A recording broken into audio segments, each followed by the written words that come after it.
আসসালামু আলাইকুম সুপ্রিয় দর্শক শ্রোতা সবাই কেমন আছেন? আশা করি অনেক অনেক ভালো আছেন। বন্ধুরা আমার আমার হাতে দেখতে পাচ্ছেন খুবই চমৎকার একটি ফল। এটা জাপানের পার্সিমন ফল। মাশাআল্লাহ। এই গাছটা আমি একটু আগে দেখাই, তারপরে বিস্তারিত ইনশাআল্লাহ আপনাদের জানার চেষ্টা করব। দেখুন এই গাছটা ছোট্ট একটি গাছ এবং এত পরিমাণ ফল হয়েছে যেটা কল্পনার বাইরে।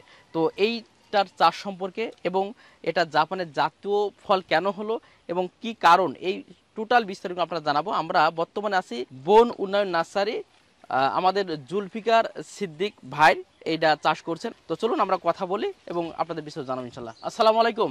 ওয়ালাইকুম আসসালাম ওয়া কেমন আছেন? রাহমাতুল্লাহ। আলহামদুলিল্লাহ, আপনি কেমন আছেন? আলহামদুলিল্লাহ অনেক ভালো আছি। দর্শক, অনেক আগে আমরা আসছিলাম, তখন হয়তো ছোট ছোট মানে কাঁচা ফল দেখছিলাম। এখন এই যে চমৎকার হলুদ রং ধারণ করছে, এটা কি এখনো অলরেডি পেকে গেছে কিনা আসলে? না, এটা কেবল পরিপক্ক হওয়ার দিকে যাচ্ছে আর কি। এখনো কি সময়? হ্যাঁ, এখন 1 মাস সময় লাগবে পরিপূর্ণ পরিপক্কতা আসতে, এবং তখন পাকা টমেটোর মতো কালার আসবে। মাশাআল্লাহ, একেবারে লাল মতো একটা কালার, সুন্দর একটা কালার আসবে। তো এই যে চমৎকার আমরা দেখতে পাচ্ছি, সচক্ষে দেখতে পাচ্ছি।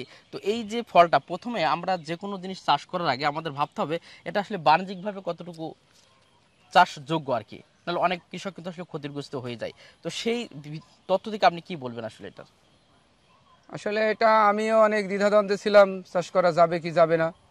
তো আমার এই দীর্ঘ 4 বছরে আমি যতটা বুঝতে পারছি সেটা হচ্ছে যে আমি প্রথম বছরে এই ফলটা খেয়ে আমি নিজেই কষ্ট পাচ্ছিলাম যে অনেক কষ, হয়তো বা চলবে না।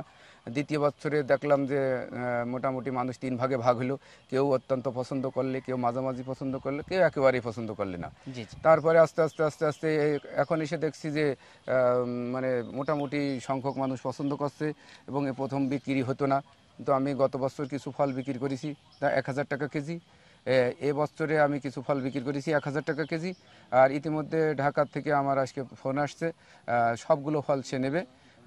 তার সাথে মোটামুটি একটা চুক্তি হয়েছে, যদি আসে তাহলে মোটামুটি আমি একটা ধারণা দিতে পারবো। আলহামদুলিল্লাহ আলহামদুলিল্লাহ। তাহলে এখন আশা করা যাচ্ছে যে সামনের দিনগুলো ভালো কিছু ইনশাল্লাহ হবে আর কি।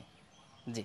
তো এই যে কষের কথাটা একটু বললেন যেহেতু, তো সেই জিনিসটা জায়গা থেকে মানুষ আসলে কোন বিষয়টা, যেহেতু অনেক উপকারিতা কিন্তু এই ফলটার আছে আমরা জানি, তো সেই দিক থেকে কোন দিকটা বিবেচনা করে মানুষ আসলে এর চাহিদাটা বাড়ছে আর কি? মানে এর কষের বিষয়টা হচ্ছে যে পার্সিমন যদি কষ বাদ দেওয়া হয় তাহলে আর পার্সিমন থাকে না, যে জাতের পার্সিমনই হোক। জি জি। মানে কষ তার আসলে মূল বৈশিষ্ট্য। বৈশিষ্ট্য। মানে প্রচুর পরিমাণ আয়রন বহন করার কারণে তাতে একটু কষ আছে।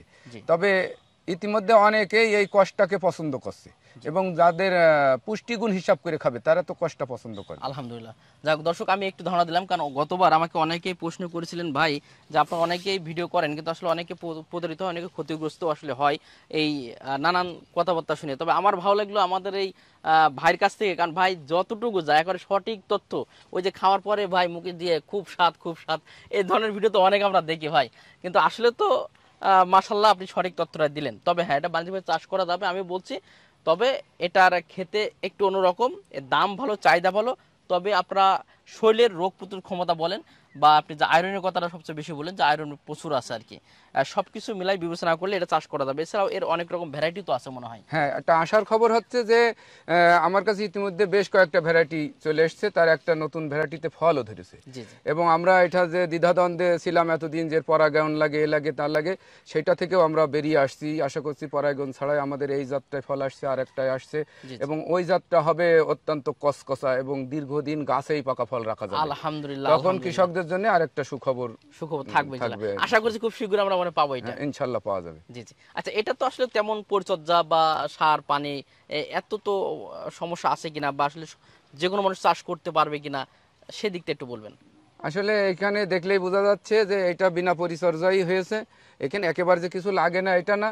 তবে একজন সাধারণ কৃষক যে একজন এই যে ঝাল মরিচ পটল করে, তার থেকেও সহজ। এবং অনেকেই জলাবদ্ধতা হলে দ্বিধাদ্বন্দ্বে ছিল। দেখেন আমাদের এখানে কত, এই যে 1 মাস ধরে প্রায় জলাবদ্ধতা রয়েছে, তো আমার গাছের অবস্থা কোনো রকম খারাপ হয়নি। জি আলহামদুলিল্লাহ, সবকিছু ওকে আছে। আলহামদুলিল্লাহ। দর্শক, শুধু একটা গাছ না, এখানে কিন্তু অনেক গাছ কিন্তু লাগানো আছে, কারণ সারা পাওয়ার কারণে কিন্তু প্রচুর পরিমাণে চাষ আপনি করছেন ইনশাল্লাহ। এই এই পাশের দিকে দেখতে পাচ্ছেন অন্য অন্য গাছগুলো আছে, এখানেও মোটামুটি ভালো। এগুলো বয়স একটু কম মনে হয় এগুলো। হলো বয়স কম, এবং ওতে ডাল কাটার কারণে একটু ফল কম হয়েছে। ওই যে অত্যন্ত আমি ডাল কেটে দিয়ে জি জি। কলম করেছি, বা ডাল কেটে গাছ ছোট করে দিয়েছি, জি জি। এই কারণে মোটামুটি একটু ফল একটু কমে ফলন এসে। কমেছে। তবে আশা এটার বয়সটা আসলে কতদিন ছিল এই গাছগুলো যেগুলো নতুন? এগুলো নতুন গাছগুলো 2 বছর। 2 বছর একটু বেশি হয়তো। এই 2 বছরে ফল আসছে মানে গতবার ফল আসছিল তো। গতবারও ফল আসছিল, হ্যাঁ গতবার তো আমরা সরাসরি দেখাই। ওই যে আর একটু সামনে গেলি দেখেন ওই কত ছোট গাছে ফল আসছে ওইটা জি একটু। জি আমি একটু দর্শকদের দেখাই। আসলে আপনার প্রিয় দর্শক বাড়ির ছাদ হতে পারে অথবা যাদের খালি জায়গায় পড়ে আছে তারা কিন্তু এই সব জায়গাগুলো এই পার্সিমন চাষটা করতে এইটা পারে। ছোট গাছেও ফল আছে। জি শুধু মাশাআল্লাহ। এটা না, এটাও ফল আছে, এই যে এটাও ফল আছে। বাহ, এটার বয়স কতদিন? একেবারে ছোট এটা গাছ 1 দেখতে বছরের পাচ্ছি। একটু ওভার। এই যে এটাও ফল আছে দেখেন, এই যে জি জি এটাও কি 1 বছর? এই একই বয়স এই দুটো। এটা 1 বছর ওভার, মানে অল্প কিছু মানে এখন লাগালে ইনশাআল্লাহ আগামী বছর এই ফল মানে খেতে এই পারবে। গাছটা ফেব্রুয়ারিতে গত বছর লাগানো, এবার ফেব্রুয়ারিতে ফল এসেছে। মাশাআল্লাহ মাশাআল্লাহ। দর্শক বুঝতে পারছেন অনেক ছোট ছোট গাছে ফল আসলে এই পার্সিমনে আসে, এটা নিয়ে কোনো দ্বিধাদ্বন্দ্ব নেই। আর অবশ্যই আমি বলবো যে এই ফলটা আপনারা অবশ্যই চাষ করতে পারেন, যাদের বাসা বাড়িতে রাখতে মানে চান। একটা জিনিস আর একটু বুঝিয়ে দিই, এই গাছটা ফেব্রুয়ারি মাসে কিন্তু এই পর্যন্ত ছিল। জি জি এইটা ফলের পরে বৃদ্ধি পেয়েছে। এটা ফলের পরে বৃদ্ধি হ্যাঁ, পাইছে। এটা ফলের, তাহলে এইটুক ছিল, এই গাছটা এই ছিল, জি জি একটা ডালি ছিল মাত্র। জি জি এ সহজে ফল আসে আর কি। খুবই অল্প সময়। এবং ওই যে অন্যান্য আমরা বাইরের দেশে ফল যেমন চাষ করি, যেটা জাপানের জাতীয় ফল আর কি, বাইরের দেশে একটা ফল, আমরা নতুন বিদেশি ফল আনতে গেলে অনেক রকম আমাদের কিন্তু খাত প্রতিঘাত পার করতে হয়। তো সেই দিক থেকে তো আলহামদুলিল্লাহ এটা কোনো ধরনের কোনো প্রবলেম বা কোনো সমস্যা আপনি পাবেন না, এটা কোনো সমস্যা নেই। সমস্যা নেই, যেগুলো লোক যে কোনো সহজেই লোক চাষ করতে পারবে এবং বাসা বাড়িতে যদি একটা লাগায় রাখে, তার যে আয়রনের একটা ঘাটতি সেটা তার পূরণ হয়ে যাবে ইনশাআল্লাহ। আলহামদুলিল্লাহ। যদি একটু আপনার মোবাইল নাম্বারটা কাইন্ডলি একটু জানাই দিতেন। 01721 544339। প্রিয় দর্শক অবশ্যই যোগাযোগ করবেন। আর যেহেতু ভাইয়ের এটা একটু বর্ডার এলাকায়, তো মাঝে মাঝে একটু টাওয়ার একটু কম থাকে, অবশ্যই হোয়াটসঅ্যাপে নক দিবেন, তবে একবার 2-3 ফোন দিয়ে দেখতে পারেন। আর আমি আপনাদের কাছে বলবো যে এই যে ভাই একদম সঠিক তথ্য আজকে দিল, গতবার আমাকে অনেকে প্রশ্ন করছেন, যাতে আমি সরাসরি এসে ভাইয়ের কাছে খোলামেলা আলোচনা করলাম আজকে, কারণ আলোচনা করলাম এবং আমার ভালো লাগলো এই একটা দিকে কিন্তু সঠিক তথ্যটা আসলে আপনাদেরকে জানানোর চেষ্টা করলো। এবং অবশ্যই এর পুষ্টিগুণের শেষ নেই, আপনারা অনলাইনে একটু দেখবেন, খুবই উপকারী একটা ফল। আমি বলবো এই ধরনের চমৎকার ফল, মানে দেখতেও কত সুন্দর, অনেকে ফুল গাছ তো লাগায়, তো এটা এটা দেখতে দেখুন তো, যে এই যে বাড়ির দেশে একটা ফল আপনার ছাদে থাকবে, আপনার বাড়ির পাশে থাকবে, আপনার একটা নার্সারি থাকবে, সেখানে কিছু গাছ থাকবে, কতটুকু ভালো লাগবে বলেন। তো আমি বলবো যে অবশ্যই এই গাছ যদি আপনার প্রয়োজন হয়, যে নাম্বারটা দিলাম যোগাযোগ করবেন, আশা করি ভালো মানের জাত কিন্তু পাবেন। এবং আসার কথা কিন্তু একটা বলছে ইনশাল্লাহ, গত বছর আগামী বছর আল্লাহ যদি বাঁচায় রাখে আমাদেরকে, ইনশাল্লাহ আসবো, এসে আপনাদেরকে দেখানোর চেষ্টা করব যে সামনের যে আশাটা আপনি ইনশাল্লাহ দিচ্ছেন সেটা কি হতে পারে আর কি। তো যাক, সবাই ভালো থাকবেন, সুস্থ থাকবেন, আল্লাহ হাফেজ।